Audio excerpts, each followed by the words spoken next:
Bienvenidos a Tiempo de Luces y Perfecciones, un programa para recibir luz y revelación en el poder de la palabra de Dios.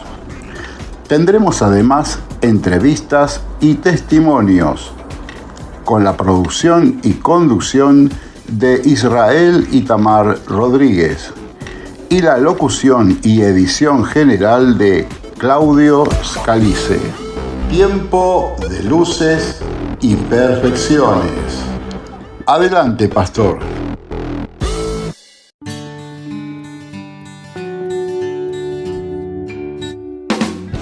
En tiempos de luces y perfecciones, la meditación bíblica, porque la exposición de sus palabras nos da luz y da entendimiento al sencillo.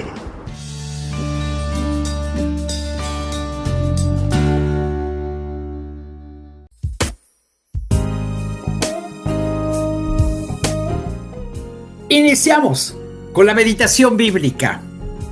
Hoy un tema muy importante: crecimiento espiritual.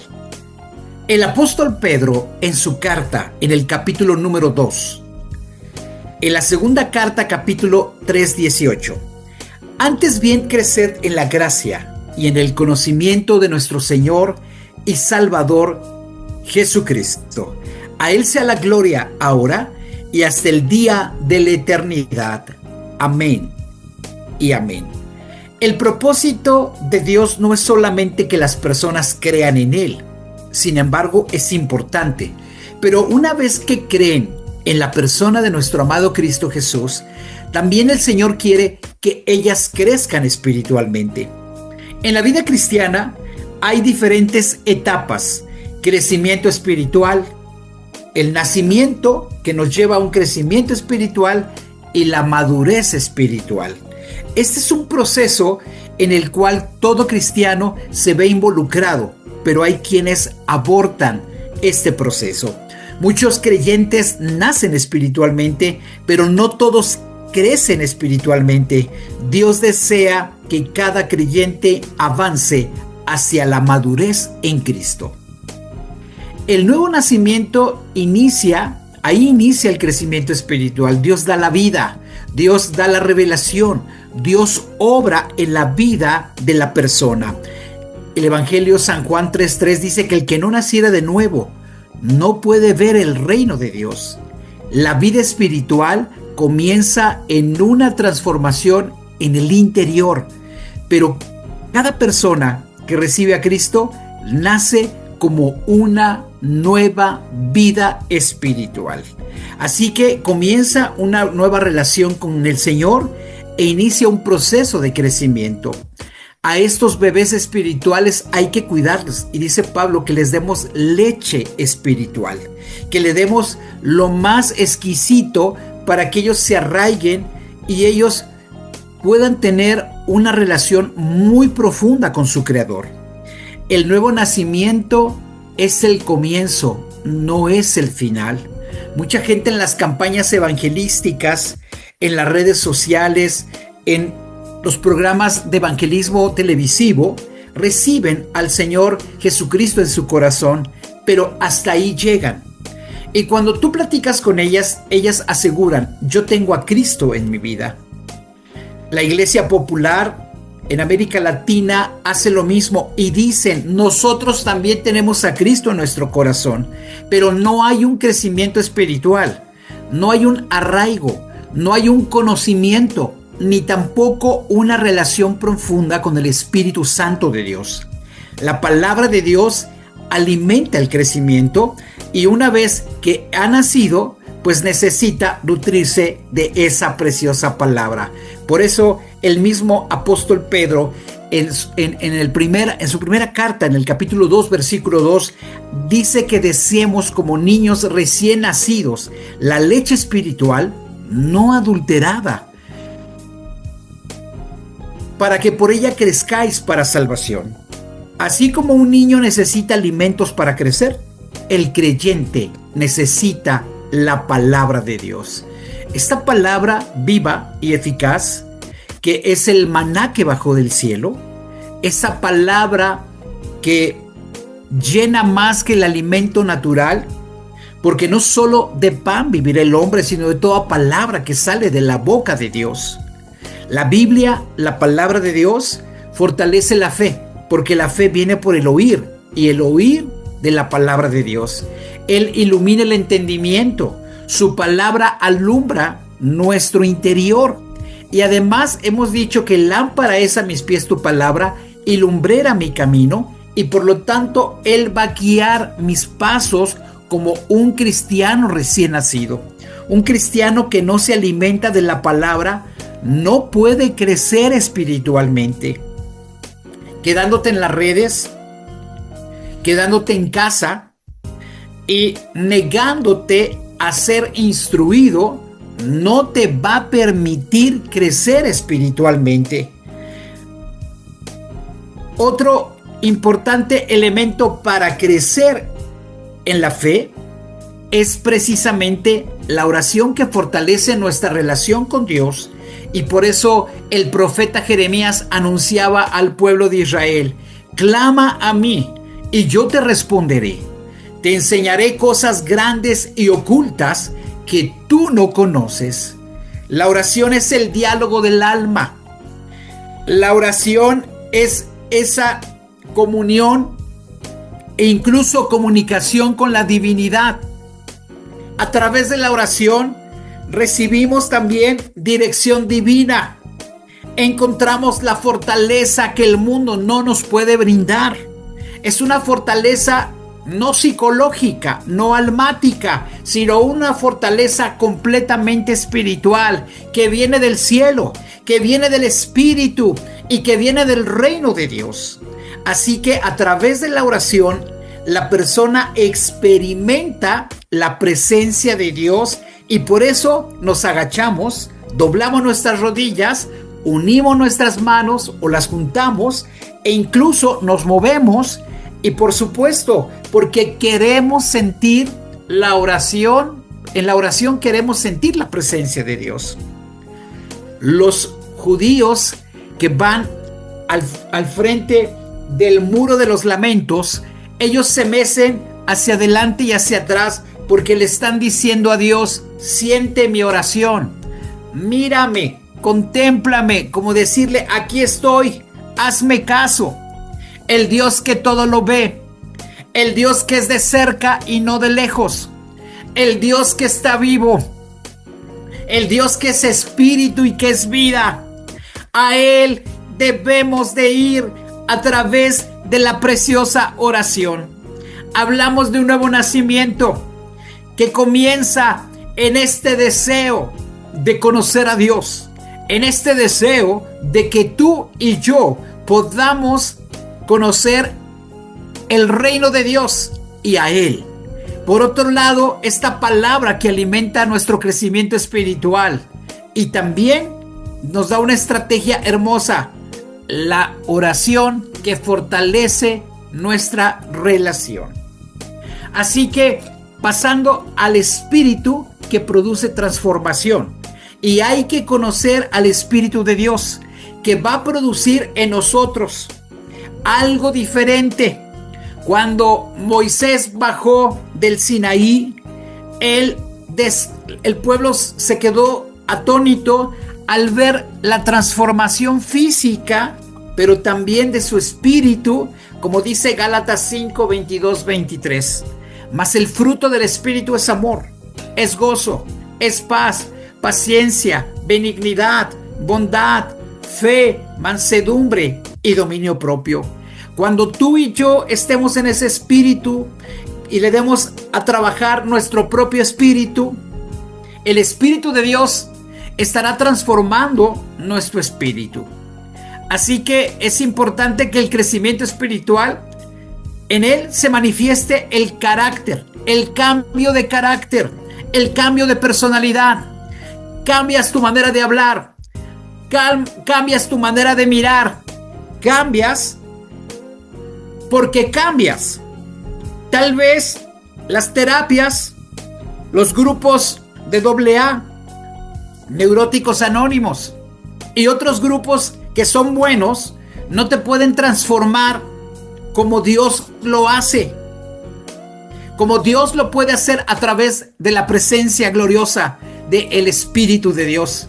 No se trata solo de un conocimiento, se trata de que Cristo se forme en nosotros y que ya no vivamos nosotros, sino Cristo en nosotros. Esta transformación testimonial, la gente se va a dar cuenta, eres distinto, ya no eres el mismo. La gente te va a preguntar, ¿qué te sucedió? Te veo increíble, te veo más joven, te veo más guapa, te veo con mucha paz, te percibo como una persona completamente ajena a la que yo conocí. Y es porque es la indudable, el inigualable y único Espíritu Santo de Dios reposando sobre tu vida, para que cuando vengan las pruebas, ¿verdad?, en tu vida haya fortaleza. Las pruebas también producen crecimiento. En Santiago capítulo 1, versículo 3 al 5, dice que sabiendo que la prueba de nuestra fe produce paciencia. Y Dios usa las dificultades para fortalecer la fe, fortalecer el carácter, desarrollar madurez, y muchas veces el crecimiento espiritual ocurre en medio de las pruebas.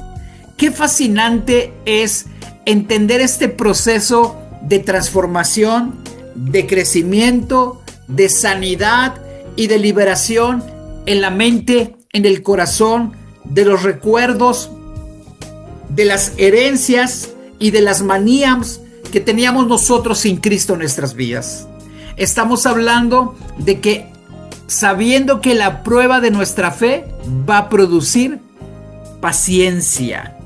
Y me gustaría leerlo completo, el versículo de Santiago, capítulo 1, es esta carta, una carta muy importante, porque dice, mas tenga la paciencia su obra completa, para que seamos perfectos y cabales, sin que nos falte nada.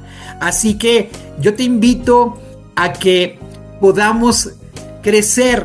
Necesitamos crecer, necesitas crecer, y los que hemos crecido continuar creciendo para que la obra que el Señor comenzó en nosotros la perfeccione y podamos llegar a la altura del varón perfecto. Tenemos otro elemento muy importante y es permanecer en Cristo, que va a producir fruto. Y el Señor Jesús le dijo a sus discípulos en el Evangelio de Juan capítulo 15, versículo 5, el que permaneciere en mí y yo en él, este lleva mucho fruto. El secreto del crecimiento espiritual es la permanencia en Cristo. No es un asunto de emoción, que por cierto es emocionante estar en la presencia de Dios. No es un asunto de intelectualismo, de solamente conocer la palabra y memorizarla. No, se trata de una dinámica viva. Se trata de una relación auténtica y genuina con Dios. Se trata de una fusión con la presencia de Dios. Se trata de una verdadera entrega total con el glorioso Señor que es Cristo Jesús. Pero muchos no quieren permanecer. No les gustan las reglas, no les gusta la disciplina y tampoco están dispuestos a pagar un precio con tal de ganar la eternidad. Mucha gente está acostumbrada a nanosegundos de respuesta. Mucha gente está acostumbrada a la velocidad de un enter y creen que Dios puede responder de esa manera, y yo digo sí y amén, y aún mucho mejor, porque desde antes que pidamos Él ya sabe nuestra necesidad, lo dice su palabra. Así que el secreto del crecimiento espiritual es que permanezcas en Él. Implica comunión con Dios, obediencia a su palabra, dependencia de Dios, y esto te hace que te rindas por completo, que te humilles, que aceptes la voluntad de Dios, que dejes de pelear en tus fuerzas y que comiences a cederle la autoridad, la potestad al Dios que ama tu alma. ¿Cuáles son las señales de un creyente que está creciendo? Esta persona, este creyente, hombre o mujer, joven, adolescente, anciano, incluso niño, es un creyente que crece espiritualmente porque muestra su amor por Dios. Un deseo, un hambre por la palabra de Dios, porque le está cayendo muy bien el programa, ¿verdad?, de esa biblioterapia, porque está absorbiendo la savia, porque su palabra es espíritu y es vida. Empieza a tener una vida de oración y muchas veces la gente le dice, ¿pero qué haces? ¿Por qué no te vemos en la tarde? ¿Por qué te vemos en la noche? ¿Por qué ahora vemos la luz de tu recámara desde temprano encendida? Porque lleva una vida de oración. Esta persona es una persona humilde, que sabe que vale delante de Dios y que no necesita vociferar quién es y cuánto vale o cuánto tiene, porque sabe que el Señor Jesucristo pagó un precio en su vida y que su vida es de gran estima para Dios. Es una persona que desea servir. Es una persona que abre su corazón, pregunta, está en la mayor disposición, tiene la iniciativa para hacer las cosas, tiene una actitud de servicio porque sabe que Dios lo ha llamado a servir. Y además, qué importante que su carácter ha sido transformado, está siendo transformado, seguirá siendo transformado y habrá gloria a Dios, alabanza, porque cuando un pecador se arrepiente, hay en el cielo fiesta, pero cuando un cristiano se deja transformar y se deja moldear por el alfarero que es nuestro Dios, cambiando su carácter, va a haber mucha bendición a todos los que le rodean y juntos van a glorificar a Dios. ¿Cuál es nuestra conclusión de esta meditación bíblica? El crecimiento espiritual es un proceso continuo que no debes de abortar, al cual tú no debes de renunciar, porque Dios tiene un propósito para tu vida. Dios desea que cada creyente pase de la fe inicial a la madurez espiritual y luego a una vida fructífera en la persona de Cristo Jesús. Efesios 4:15 nos dice que, siguiendo la verdad en el amor, crezcamos en todo en aquel que es la cabeza, esto es Cristo. Crece en paciencia, en misericordia, en amor, en justicia, en santidad, en integridad, en conocimiento, en el espíritu, en inteligencia espiritual. Bueno, tenemos que crecer de una forma integral. Así que yo te invito que ahí donde estás, hagas esta oración conmigo. Señor, ayúdanos a crecer en la gracia y en el conocimiento de tu verdad. Fortalece nuestra fe, transforma nuestro carácter y guíanos cada día en tu camino, que nuestra vida produzca fruto para tu gloria y tú seas exaltado e impactes a través de nuestro testimonio la vida de muchos. Muchísimas gracias. Que el Señor te bendiga. Te invito a que te acerques a una iglesia. Comiences a leer la palabra si es la primera ocasión que haces esta oración.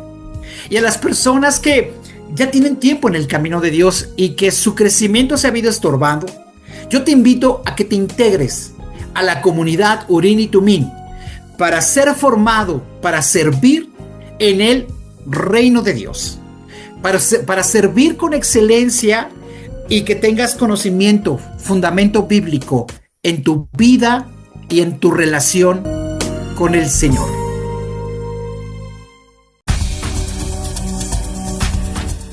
En tiempo de luces y perfecciones, una entrevista que nos inspira.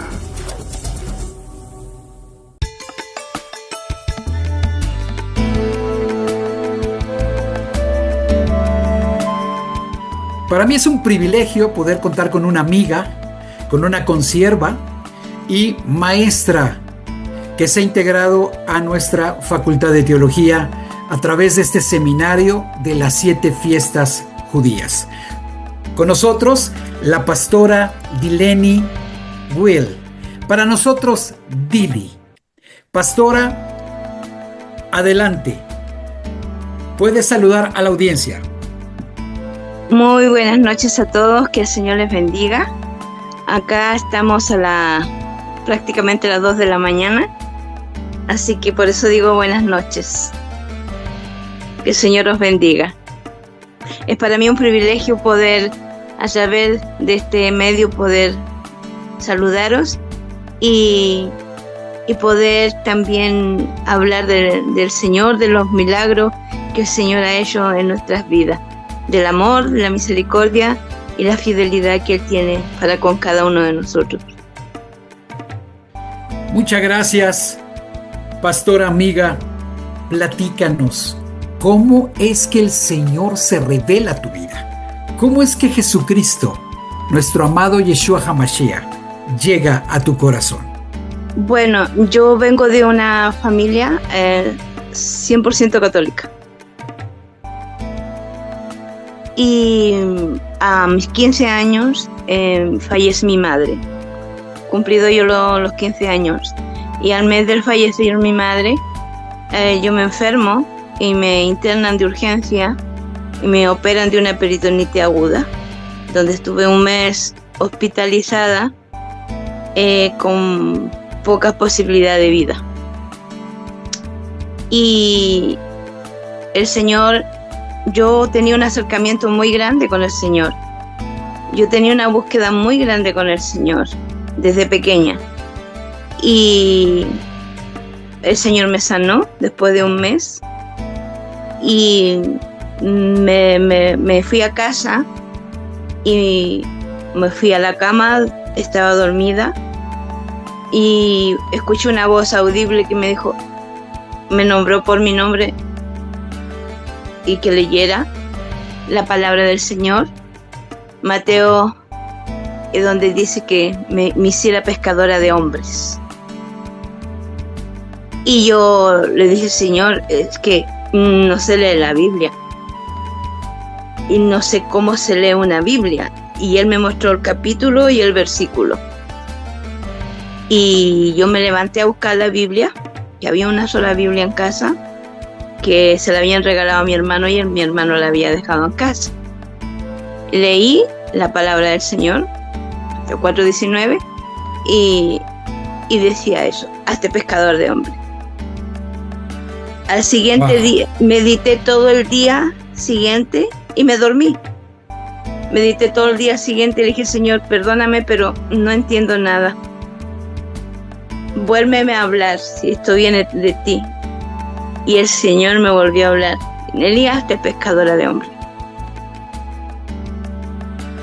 Y no contenta con eso, yo le vuelvo a decir, Señor, perdóname, no quiero ofenderte, pero es que si eres tú, vuélveme a hablar. Y nuevamente el Señor me despierta y me dice lo mismo, me nombra por mi nombre y me dice, hazte pescadora de hombres. Y ahí entendí más o menos lo que el Señor me estaba diciendo. Al mes me vuelvo a enfermar, me vuelven a operar, me vuelven a internar, me operan, y ahí es cuando ya el Señor se revela a mi vida, porque yo me llevé la Biblia, pedí la Biblia que me la llevaran, me llevaron la Biblia, y a partir de ese momento, cuando yo ya empecé a caminar en el hospital, eran unos pasillos grandes, y yo iba sala por sala, escudriñándole la palabra a las enfermitas, hablándole del Señor a las enfermas, orando por ellas, y fue algo impresionante porque yo, eso solo me lo dio el Señor, porque yo no sabía escudriñar la palabra y buscar textos bíblicos que hablaran de enfermedad para aumentar la fe a la gente Y cuando me veían en la puerta, y todos se acomodaban ya para recibir la palabra. Y fue donde yo le dije: Señor, si tú quieres que yo te siga, yo te voy a seguir. Y el Señor trazó caminos para seguirlo.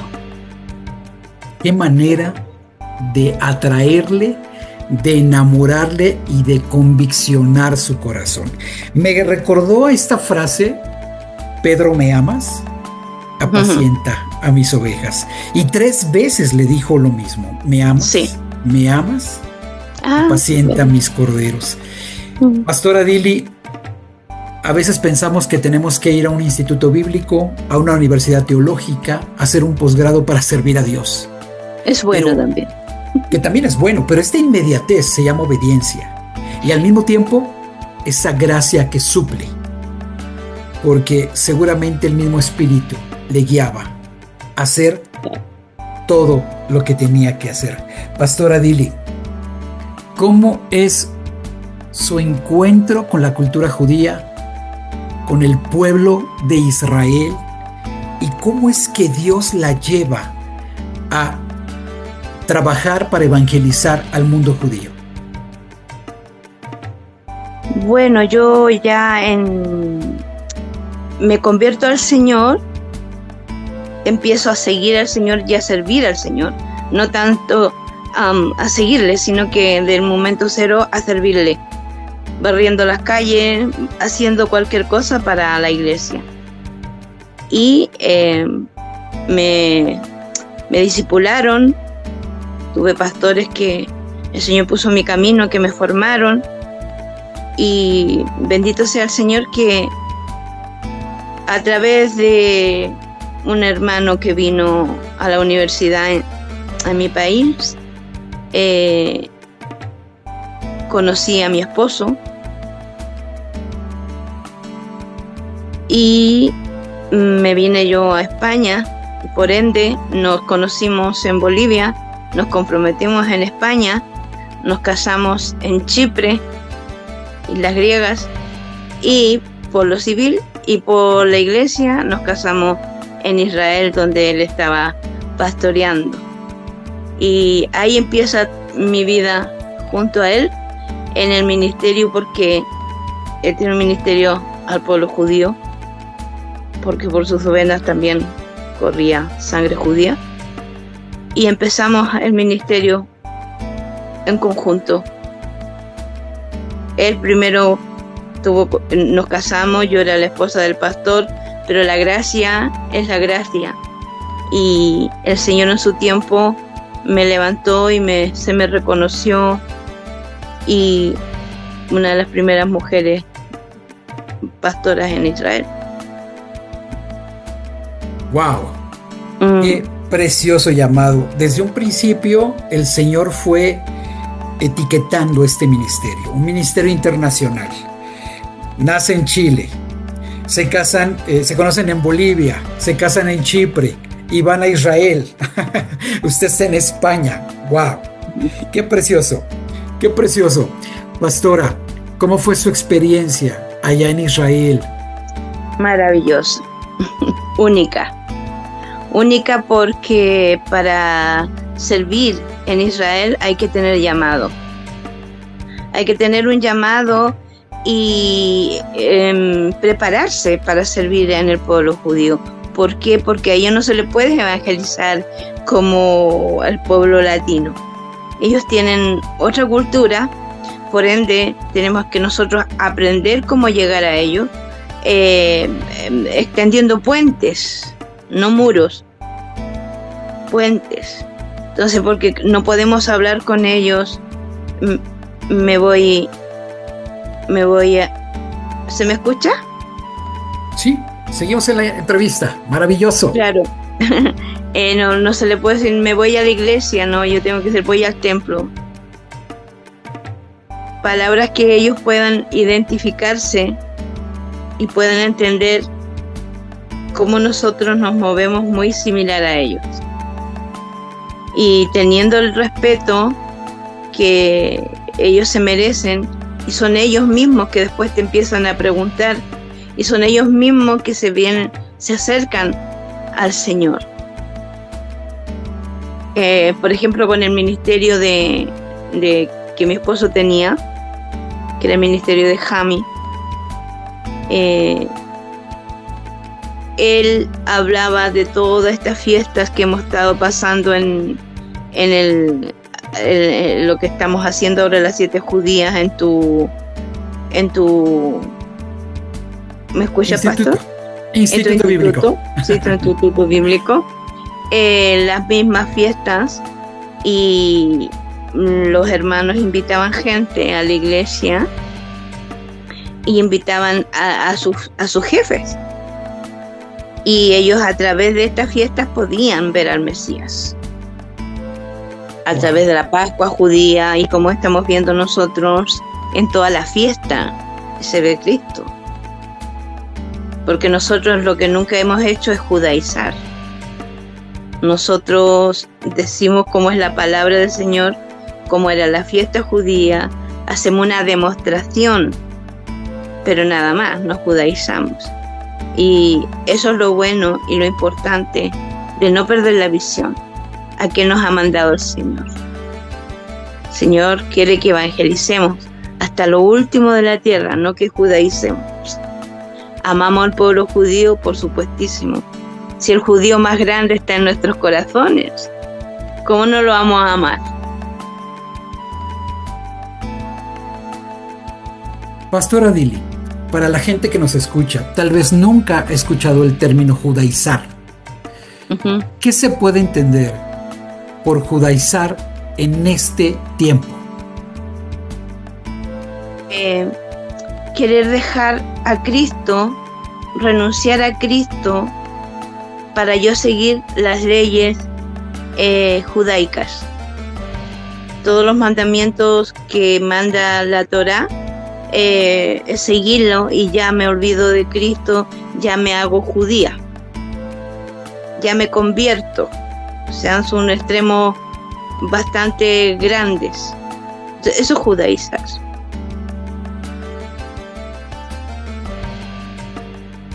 En esta época, muchas personas creen que por estudiar raíces hebreas Uh-huh. se pueden judaizar o hacer mesiánicos.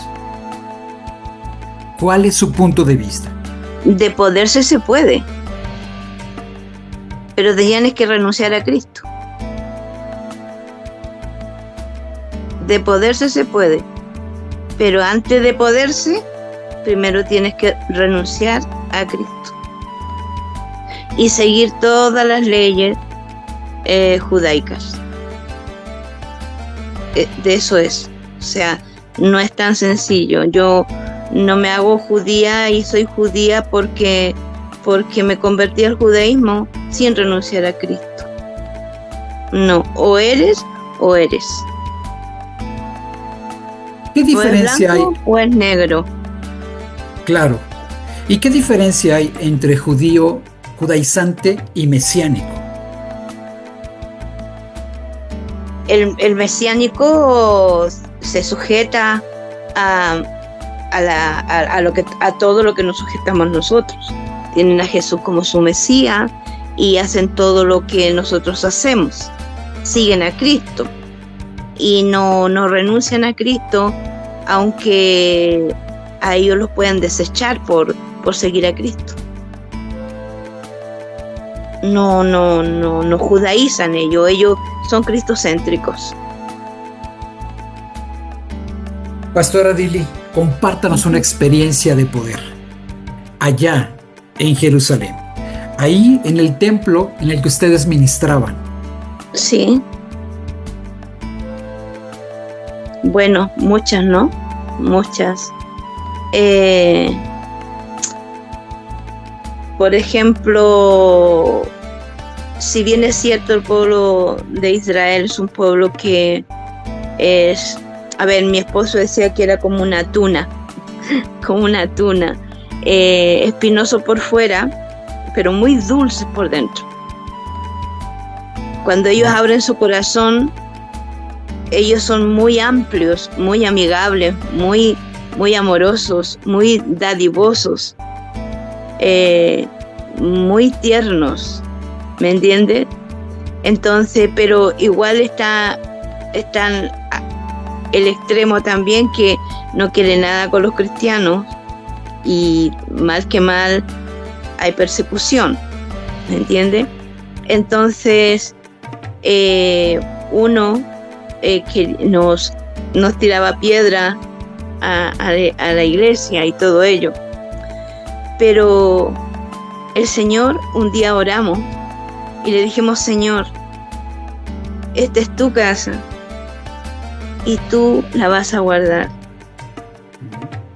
Y si tú vas a permitir que Él se convierta, Él va a ser muy bienvenido a este lugar, ¿ya? Muy bienvenido a este lugar. Y el hombre era un hombre hechicero y todo, siendo judío. Era hechicero. Y un día se desapareció. Se fue, no pudo seguir dañando la iglesia. No se quiso convertir al Señor y el Señor lo sacó. Pero nosotros oramos para que Él viniera al encuentro de Cristo. También lo otro que sucedió es que conocimos a un judío que era director de cine y empezó a venir a la iglesia y se convirtió al Señor. Se hizo una película que se llama El Síndrome de Jerusalén, que la hizo él con mi esposo. Wow. Y fue un tiempo de poder evangelizar a todo el equipo de actores que estuvieron, ¿no? Y una de las actrices tuvo un bebé y le puso Jesús. Wow, qué interesante. Sí. Qué interesante. Pastora Dili tiene mucho que compartir de esas experiencias de años allá en Jerusalén. Para cerrar esta entrevista, ¿cuáles son los 3 rasgos que ha de manifestar una persona que tiene un llamado genuino hacia el pueblo judío? Amar al pueblo. Obviamente el Señor, si tú tienes un llamado, el Señor va a poner carga en ti por el pueblo de Israel, como a otros le pone carga por el pueblo musulmán y etcétera, ¿no?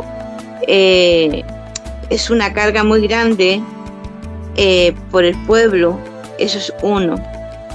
Y lo otro, que tiene que ser una persona que esté, para poder ir allá y todo, estudiar, conocer al pueblo y tener claro, ser muy cristocéntrico, para que ninguna corriente te lleve. Porque después de ser, qué triste es ser, después de haber sido heraldo, venir a ser juzgados, ¿verdad? Wow. Entonces tenemos que tener claro el amor, el llamado, el tener la convicción de que estamos realmente convertidos y que a Cristo no lo vamos a dejar por nada. Eso es muy importante. Y no renunciar a Cristo por nada del mundo. Pastora Dili, envíe un saludo a todos sus alumnos del Seminario Internacional de las 7 Fiestas Judías y con esto nos despedimos. Shalom Ubrajá. Paz y bendiciones. Un abrazo grande para todos los alumnos y son una bendición a mi vida y los amo mucho y verdaderamente alegra mucho mi corazón. Pastora Dili, mandamos un saludo muy especial, un abrazo, una sonrisa hasta España, hasta Madrid, gracias. España. Agradezco su tiempo, agradezco siempre su bondad para bendecir la obra de Dios. Gracias, Shalom. Pastor. Shalom, Pastor Israel. Bendiciones. Paz y bendiciones.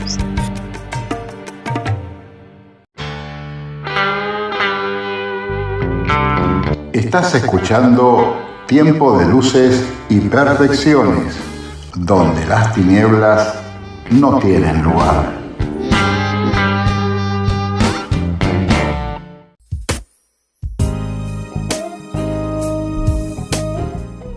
Bienvenidos a la meditación bíblica. Hoy hablaremos de el liderazgo con propósito. El medio es el testimonial de Sansón del Antiguo Testamento en el libro de los Jueces. Son prácticamente del capítulo 13 al 16, son 4 capítulos que no vamos a poder leer a causa del tiempo, pero que los vamos a ir desglosando. En el capítulo 13 dice su escritura de una forma muy especial. Si tú puedes abrir tu Biblia, que los hijos de Israel volvieron a hacer lo malo ante los ojos de Jehová. Y Jehová los entregó en mano de los filisteos por 40 años, sojuzgados, lastimados, vejados por este pueblo perverso que asedió en muchos momentos históricos del Antiguo Testamento al pueblo de Dios. El Señor se le presenta a Manoa y a su esposa, anunciando que tendrán un hijo nazareo, porque a ella se le pide que no tome vino, que no tome sidra. Y entonces este hijo iba a ser nazareo, apartado para Dios, separado para Él, consagrado para nuestro Dios. Se le ordena que también no se le corte el cabello, y que tampoco él consuma vino. Sansón nace con una respuesta a la oración y destinado, por supuesto, con un propósito: a liberar a Israel de sus enemigos, los filisteos. Cuando hablamos del voto de Nazareto o de Nazareo, es precisamente estos rasgos que en la Torá o en el Antiguo Testamento, a través del Pentateuco, el pueblo de Dios entendía que cuando alguien hacía voto de Nazareo, no podía tomar vino ni sidra ni cortarse el cabello hasta los días que concluyeran su nazareato. Sansón significa luz o hijo del sol, y esto nos puede llamar mucho la atención porque el Señor lo había llamado a resplandecer. Dios lo había llamado a brillar. En el capítulo 14, él se enamora de una mujer completamente filistea, de Timat, la que le preocupa a sus padres. Y cuando él pide que sus padres vayan a pedir a esta mujer, en el camino él mata a un león en sus manos y más tarde encuentra miel en su cadáver. En su boda, él planea un enigma sobre el león y la miel, y él se compromete a devolver vestidos y devolver una gratificación a aquel que resuelva ese enigma. Pero resulta que los filisteos resuelven gracias a la presión de su esposa, y él se molesta porque la presionaron para que les dijera cuál es el enigma, y él se enfurece y mata a 30 hombres filisteos y se aleja. Resulta que Sansón intenta reconciliarse ya en el capítulo 15, intenta reconciliarse con su esposa, pero ella ya fue dada a otro hombre. En venganza, él quema los campos de los filisteos usando colas de zorras como teas. Y los filisteos matan a su esposa y a su suegro, lo que provoca aún mayor violencia. Los filisteos se dan cuenta que Sansón tiene algo superior a ellos, que Sansón tiene talento y tiene un don que no alcanzan a descifrar, pero ven que en él hay una fuerza sobrenatural. Sansón derrota a 1000 hombres con una quijada de un asno, y él clama a Dios por agua y por recibir esa provisión milagrosa. Sansón, en el capítulo 16, él visita a una prostituta en Gaza y escapa arrancando las puertas de la pared. Se enamora de Dalila, quien lo traiciona al descubrir su fuerza, que la fuerza de Sansón está en su cabello. Tras cortarle el cabello, los filisteos lo capturan, le sacan los ojos y lo encarcelan. En un acto final, Sansón ora a Dios y se arrepiente. Recupera su fuerza porque su cabello vuelve a crecer y derriba el templo del filisteo donde lo habían puesto. Y mueren junto con él miles de sus enemigos, los filisteos. Su muerte marca el cumplimiento de su misión de liberar a Israel, pero seguramente no conforme a la voluntad de Dios. Aquí hay una enseñanza muy importante en la vida de todo líder. Dios puede usar líderes imperfectos y Dios se glorifica. Y muchas veces decimos, ¿por qué si tiene estos hábitos? ¿Por qué si hace esto, hace aquello? Tiene un comportamiento no apropiado. ¿Por qué Dios lo usa? Acuérdense, los dones y el llamamiento es irrevocable. Sansón tenía un precioso propósito delante del Eterno. Él tenía un llamado divino. El ángel le anunció a su padre y a su madre sobre su nacimiento. En esta ocasión, Dios no les da el nombre. Pero la enseñanza es que para el liderazgo es que todo líder debe reconocer que su autoridad proviene de un propósito mayor y no solo de sí mismo, no de su talento, no de su fuerza, no de su capacidad. Así que Dios puede usar líderes imperfectos. Los dones extraordinarios requieren, por supuesto, disciplina y obediencia, que es lo que le faltaba a Sansón. Esta falta de dominio propio porque se enfurecía y vino a arruinar esto tan especial que Dios puso en su vida, se llama el liderazgo. El propósito de Dios era liberar a Israel de la opresión de los filisteos. La redención es posible, incluso en su caída. Sansón al final cumplió su propósito, pero ¿era necesario que él también muriera? ¿Qué hace algún líder según Dios? Es una pregunta importante. ¿Qué hace a alguien un líder según Dios? Necesitamos reconocer que todo líder tiene un propósito divino. Pregúntate, mi llamado. ¿Cuál es mi llamado? ¿A qué me ha llamado Dios? Y también cuestiónate, ¿estoy usando mis dones para servir o los estoy usando para destacar? Porque Sansón estaba destacando, no estaba sirviendo a la voluntad de Dios. Todos somos pulidos en un área que se llama el carácter, pero la Biblia nos enseña a tener esta inteligencia emocional. Entender que el carácter sostiene el liderazgo más que el carisma. Por eso es importante que en este don, en esta capacidad tan figurativa que tiene él, y da un enigma, ¿verdad? Estas emociones tan fuertes de la venganza, de que matan a su esposa y queman a su suegro, de que toma una quijada y mata a varios varones, nos habla de un carácter explosivo, nos habla de un carácter, no es de la fuerza, sino cómo es que utiliza esa fuerza y con qué intención. Así que analicemos qué decisiones personales están afectando nuestro liderazgo, que nos lleven precisamente a claudicar, a no brillar y no lograr el propósito de Dios. ¿Qué emociones, qué situaciones tan personales nos impiden y nos limitan a que Dios nos pueda dar mayor responsabilidad o nos pueda hacer crecer en el liderazgo?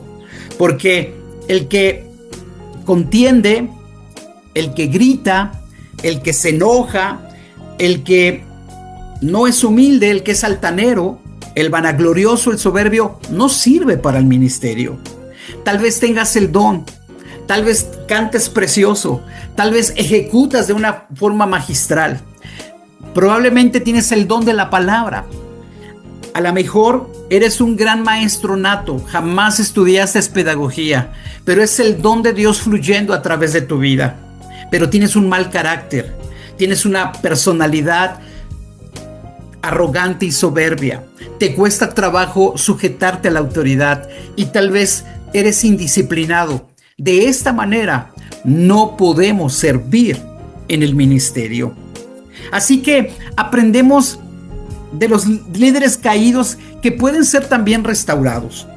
Para Dios no hay nada imposible y Él es Dios de toda restauración. Él no rechaza un corazón contrito y humillado. El Señor es un Dios perdonador. Él es un Dios que quiere restaurar tu vida y necesitamos que Dios obre en nosotros de una forma sobrenatural. Él es un Dios perdonador. Él es un Dios de misericordia.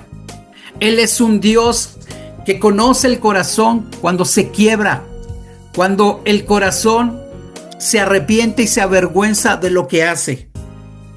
Si tú tienes esa loca carrera, si tú te has alejado del propósito de Dios, tal vez has abandonado tu llamado, has dejado la iglesia y le has dado la espalda al Señor, es momento que retornes, es momento que regreses a la represión, a la obediencia, a los mandatos de Dios, porque estás tú prevaricando, conoces la verdad, conoces la palabra, tienes dominio y conocimiento de cuál es la voluntad de Dios para tu vida, pero no la estás ejecutando.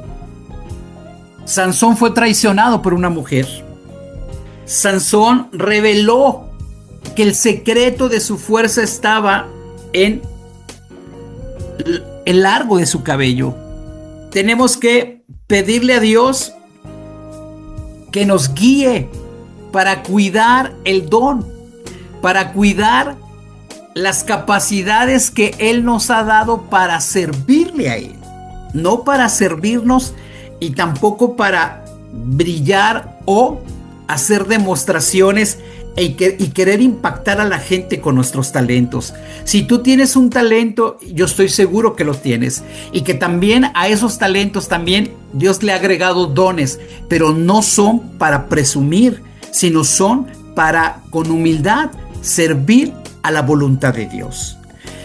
Pídele a Dios que Él te guíe, pídele a Dios que Él te perdone, pídele al Señor que Él haga en ti algo diferente, distinto. Hemos dicho que Sansón fue llamado. Su fuerza física lo hacía único y además temido por sus enemigos. Pero ¿sabes? Los dones naturales, ¿sí?, son importantes, pero no son suficientes sin carácter y sin disciplina. Por eso necesitamos ser gente equilibrada, gente madura, gente que tenga la sabiduría, pero también la templanza de Dios. Mis estimados radioescuchas, líderes que me están hoy siguiendo, el llamado no garantiza éxito sin obediencia. Importante. El llamado, si yo soy llamado, no precisamente voy a tener éxito, porque la victoria está en obedecer al Señor y sujetarnos a su voluntad.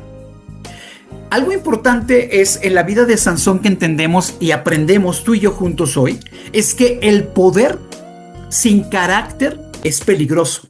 Y Sansón fue peligroso para los filisteos, de tal manera que quisieron aniquilarlo. Tu poder y el poder que tengas en Dios es poder que viene de Él. Él es el poderoso de Israel y a quien quiere Él le da poder. Y hablamos del poder del Espíritu Santo. Pero si tú no tienes el carácter, si tú no tienes esta capacidad de sujetarte, de humillarte y quebrantar tu corazón delante de Dios para que Él te guíe, para que Él te use y Él te levante, pero sobre todo para que Él se glorifique a través de tu vida. Dios no cancela propósitos, aún en la caída.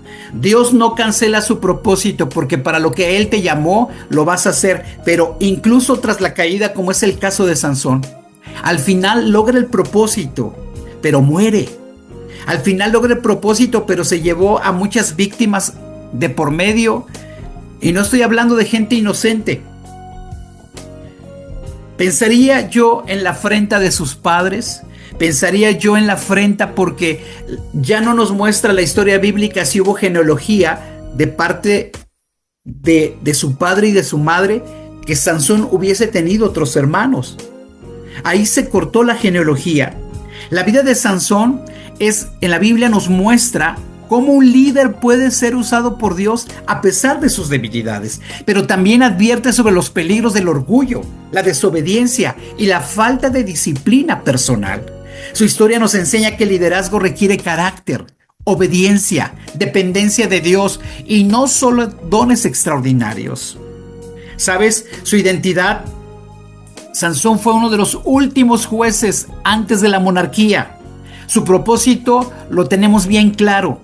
Dios se los dijo a través del ángel de Jehová: liberar a Israel de la opresión filistea, siendo apartado por Dios desde antes de su nacimiento.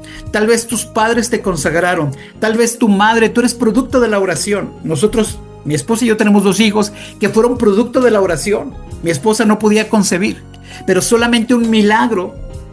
Dios provocó que mi esposa diera a luz 4 hijos, el mayor y el menor. Los de en medio no se lograron.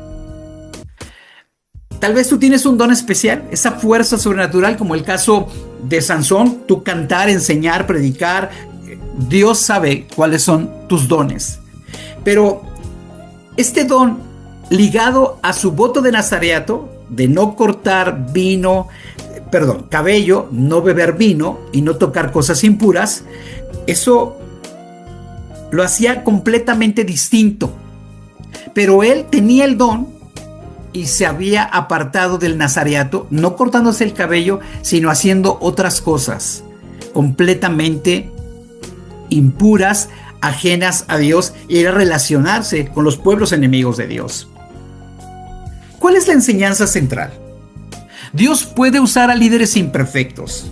Los dones extraordinarios requieren disciplina. La falta de dominio propio puede arruinar su liderazgo. Y la redención es posible incluso en la caída. Dios puede levantarte una vez más. 7 veces caerá el justo, pero volverá a levantarse. En estas debilidades personales de Sansón, se dejó llevar por sus pasiones. Dalila, el orgullo, la vanagloria y hasta cierto punto cierta soberbia en la vida de Sansón. La enseñanza en nuestro liderazgo es que un líder debe controlar sus impulsos. La falta de dominio propio puede destruir nuestra misión delante de Dios. ¿Cuáles son esas consecuencias a la desobediencia? Al revelar el secreto de su fuerza, perdió poder y fue capturado.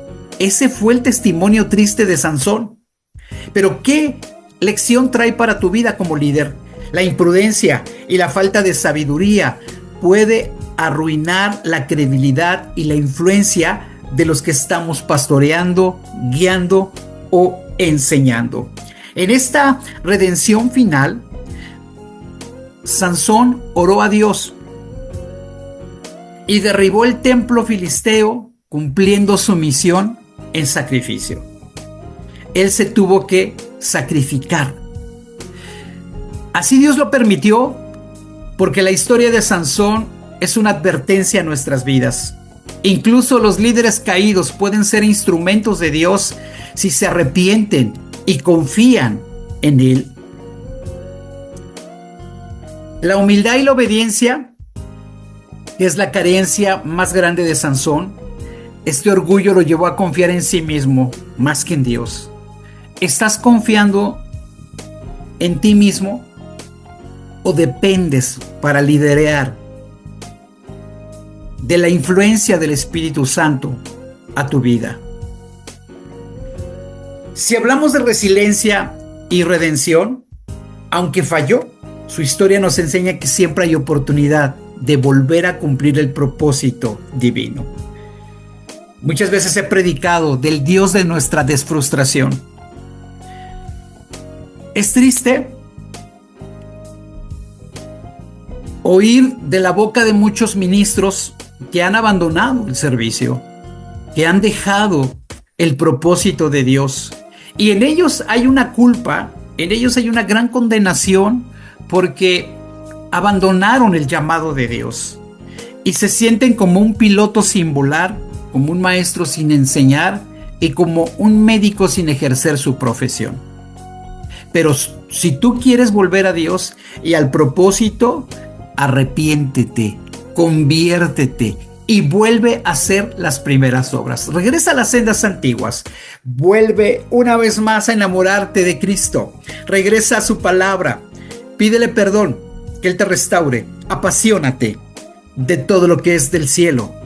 Apasionate de lo que es espiritual y que trae novedad de vida en Cristo Jesús.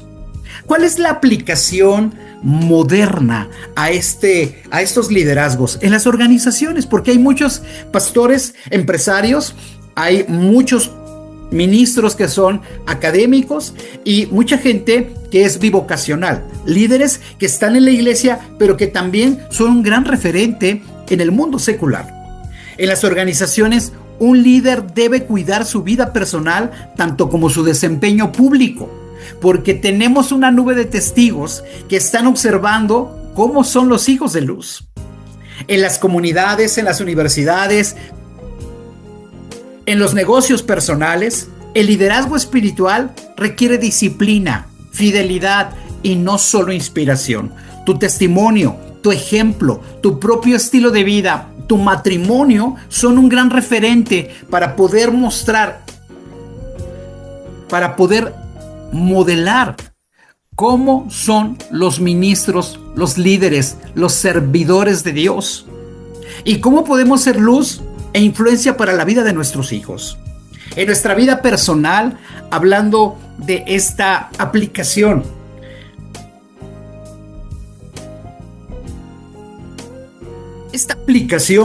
a nuestra vida personal, porque la palabra es de aplicación muy individual, muy íntima, muy personal, tenemos que reconocer que las caídas no son el final, pero que la redención viene de Dios y que este aprendizaje debe de fortalecer nuestro liderazgo. Y Sansón es un ejemplo de lo que no debemos hacer. Ora a Dios como oró Sansón. Él derribó el templo filisteo. Derriba esos altares que se han levantado en tu propia vida y tal vez en tu liderazgo. Regresa a la misión que Dios te ha llamado, a su propósito. Recuerda que aún los líderes caídos pueden ser instrumentos de Dios si se arrepienten y confían en el Señor. Sansón es una historia triste. Es una historia de la fidelidad de Dios, que Él concede las peticiones del corazón cuando clamamos a Él como clamó Ana por un hijo. Y Dios se lo concedió. Así como los padres de Sansón, en el anhelo de poder ser padres, Dios les da la oportunidad de ser hijos. Manoa y su esposa tuvieron el privilegio de ser escuchados, de poder tener a un hijo y un hijo varón que para la comunidad judía y toda esta cultura judeocristiana no es que sea machista, sino que representa, ¿verdad? El varón representa algo especial delante de Dios, como aquella influencia que puede perpetuar por generaciones. Así que oremos a Dios. Yo te invito a reflexionar sobre tu propio sobre tu propio liderazgo y sobre tu propia vida. ¿Qué decisiones personales han estado afectando tu liderazgo? ¿Y cómo podemos recuperar lo que Dios nos ha dado? Hasta aquí el programa de hoy. Les agradecemos por escucharnos y esperamos que haya sido de bendición para su vida. Nos encontramos en el próximo Tiempo de Luces y Perfecciones.